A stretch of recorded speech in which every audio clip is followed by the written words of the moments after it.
done a haul in like 2 months, so I thought, you know, it's time. I think I have like 30-ish books that I've acquired in the last 2 months, which is kind of crazy. And then at the end of this video, I also have a little unboxing portion if you're interested in that as well. So yeah, we're just gonna get into the haul. So first up, we're gonna start with the classics that I have acquired recently. I don't know why, but I've just had such like a thirst to read classics recently. I have a couple modern classics, but then the rest of these are like proper classics. So I'm gonna start with the modern classics real fast. At least I think these are modern classics. They're just like older books, but not quite, you know, like 1800s. You know what I mean? I don't know what I mean either. First, I have Dashiell Hammett's The Maltese Falcon. I am taking a class in like mystery lit this coming semester, and this is one of the books on our reading list. So I decided to pick it up early because love to be prepared.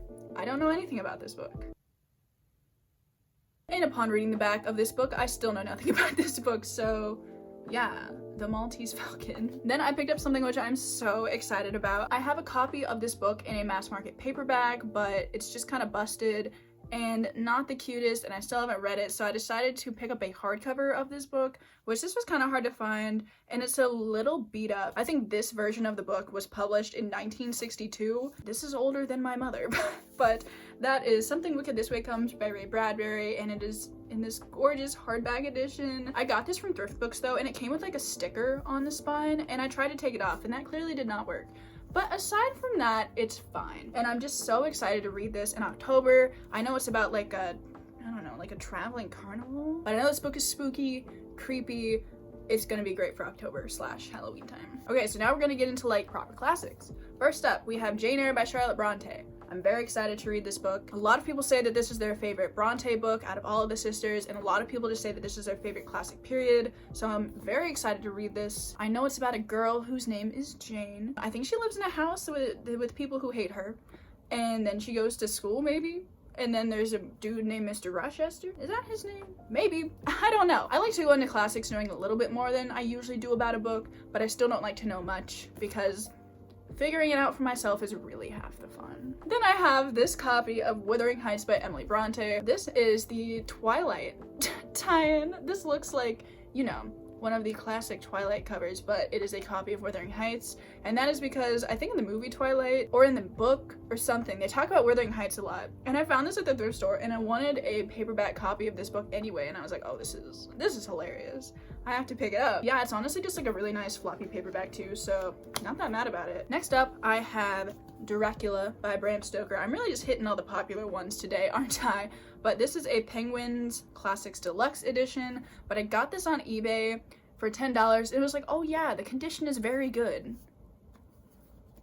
Very good, my ass. It has like annotations by whoever owned this before I did, and I honestly love that. There's like sticky notes, and I'm like, wow, I put sticky notes in my books too. I'm really not too upset about the fact that this has been written in, but the cover is a little jacked up. But that's fine because this cover art is still gorgeous and I love it, and you know, it'll be okay. Next up, I have Frankenstein by Mary Shelley. This is one of like they sell these at half-price books, and I don't know where else they sell these editions because I think Jane Eyre is also a part of like this collection, you see, but they just have so many classics in this edition. Not the point. This is Frankenstein. I've actually read this book, and wow, it low-key blew my mind. This was so good. Would implore you to read Frankenstein if you haven't. It's so good. Next up, I got some Charles Dickens, but not like a proper novel. This is The Best Ghost Stories by Charles Dickens, and I love a good ghost story, and I kind of want to get into reading Dickens, so I thought this would be like a good starting point since these are all like short stories. The main one that this has in here is A Christmas Carol because that is like the ghost story to end all ghost stories, but it has like I think 10 or a decent amount of others in here, and they're really short, and I just saw this in half-price books and I was like, that sounds fun. Good introduction to Dickens. I'm here for it. And then the last one I read last month. This is The Picture of Dorian Gray by Oscar Wilde. Don't know about the cover of this book. It's a little questionable. Not a fan. I do want to get a different edition of this, I think, because I didn't really like it when I first read it, but the more I think about it, the more I'm like, damn, that was a pretty good book. So I kind of want to get a new edition of it and transfer my annotations. I know when I was talking about this in my wrap-up, I was like, oh, that'd be stupid to buy a new edition and transfer my annotations, but if I like the book, I think it'll probably be worth it. And this really makes me want to read some more Wilde, because I think this man's ideas are just wow. Like this concept revolutionary for its time. Those are all the classics slash modern classics that I have to talk about. So what are we moving on to now? Got some YA, I guess, and then these other two I have like a middle grade and then like a not middle grade.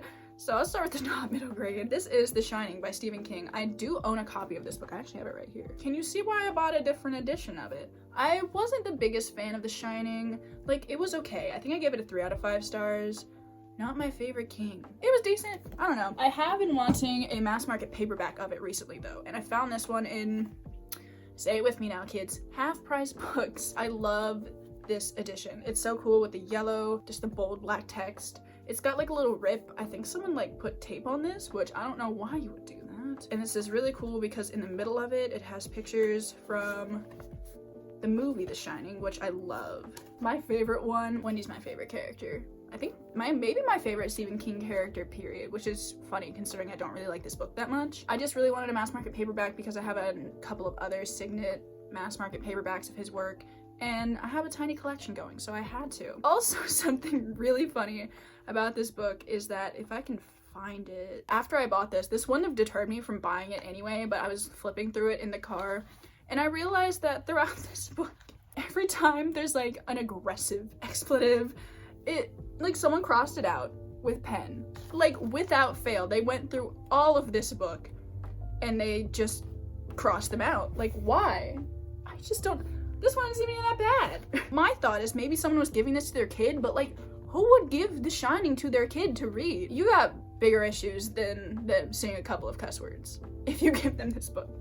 So yeah, I just thought that was really funny and I really love this edition. Next up, I found this at the thrift store actually, and that is The Lost Hero by Riordan. In this really nice hardback, I was like, wow, this was only $3 and I couldn't pass it up because I am gonna read this eventually. I still haven't read the last book in the Percy Jackson series, but I will get to it soon, I promise, and then I can start The Heroes of Olympus, which I'm a little hesitant to start. I don't know if this will give me those Percy Jackson feels, but I'm not gonna not try it, you know what I'm saying? And then I finally completed my Folk of the Air hardback collection, and I did that by obviously buying The Queen of Nothing. These books are beautiful. I love the cover designs for all of these are so gorgeous. I love the silver foiling, and the snake is just, all of these are so beautiful. Like I have no words, absolutely no words. But just for my own satisfaction, I'm going to hold up the entirety of the series together just because, wow,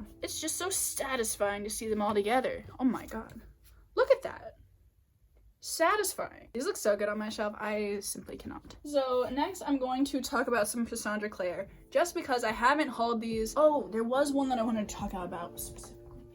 Okay, next up I'm gonna go through all the Cassandra Clare that I've acquired in 2 months, so if you're sick of me talking about this woman, you can skip to the next section of this video. I haven't read 2 of these books yet, and I will talk about these, and this other one just needs to be talked about because it's gorgeous. But I'm gonna start with these, and those are the first 2 books in the Eldest Curses series. There's The Red Scrolls of Magic and The Lost Book of the White. Both of these center around Alec and Magnus, I believe. I think at least in the first one they're on vacation. I don't know if they're on vacation in the second one, but I guess I'll find that out. I think these are set maybe directly after the Mortal Instruments, I'm not sure. And even though I wasn't a huge fan of the Mortal Instruments, Alec and Magnus were like my 2 favorite characters, so excited to pick these up. Then I've also talked about this in a video before, but just for hauling purposes, I also have the 10th anniversary edition of Clockwork Angel. You can see why. This shit's beautiful. Wow. It's just, I love looking at this on my bookshelf, and there's like character art in the front, which is absolutely everything. Wow. And if I'm not mistaken, I think Cassandra Jean did these. Okay, so she did the character portraits, but the outside was done by someone else. I don't think I'll ever read this book, like this copy of this book, to be honest, because it's too beautiful. I just like to look at it. So in the last haul I did, I think I just hauled City of Bones, but since then I have acquired literally the rest of her work. So I'm gonna attempt to do these in chronological order off of the top of my head. So we'll see how that goes. Starting from the beginning. We're gonna go chronologically? Yeah, that sounds fun.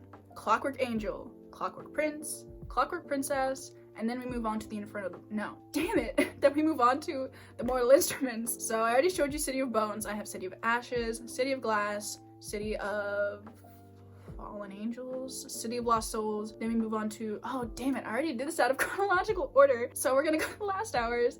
We have Chain of Gold, Chain of Iron, and then back to the Dark Artifices, we have Lady Midnight, Lord of Shadows, Queen of Air and Darkness, and then I also have Ghost from the Shadowhunter Market, which has turned out to be an unexpected favorite of mine out of all of these books. So it's actually a different day from when I'm filming this video right here, but I just got this in the mail and I wanted to show the unboxing of it in this haul, but I have no patience whatsoever. Like, I'm incredibly impatient.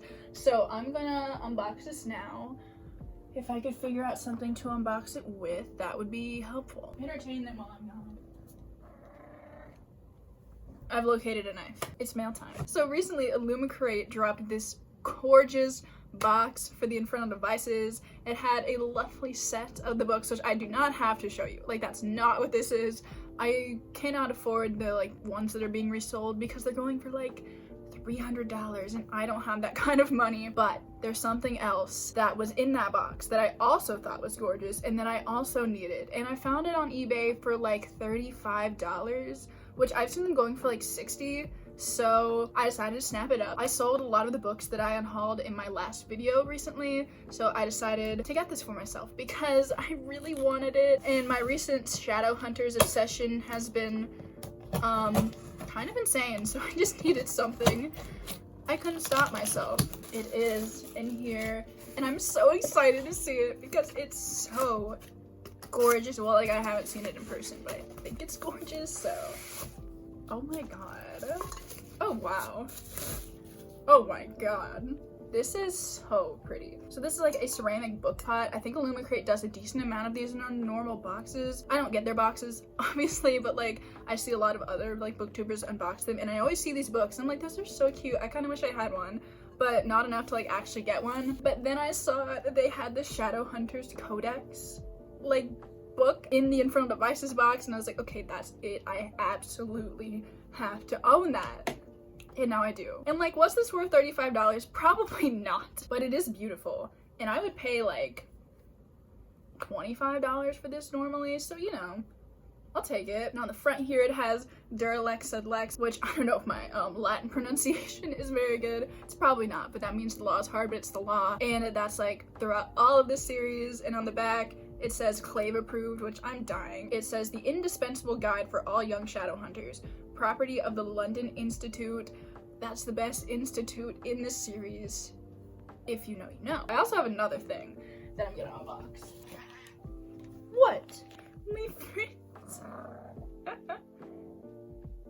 Recently I've been acquiring the Folk of the Air series in hardbacks because I read them on ebook originally and I ended up really loving the series, and I decided to do a reread of it. So I decided to buy all of the books. So I think this is The Wicked King. Well, there's no I think. This just is The Wicked King.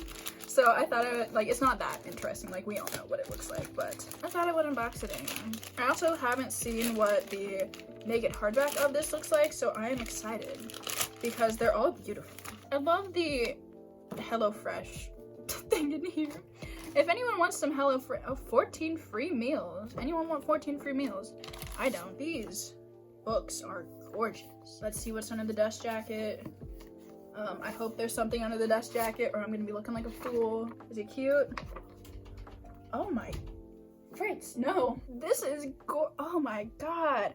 I love these naked books. Can we talk about it? Wow. And I think in this haul I also showed you The Queen of Nothing, if I'm correct.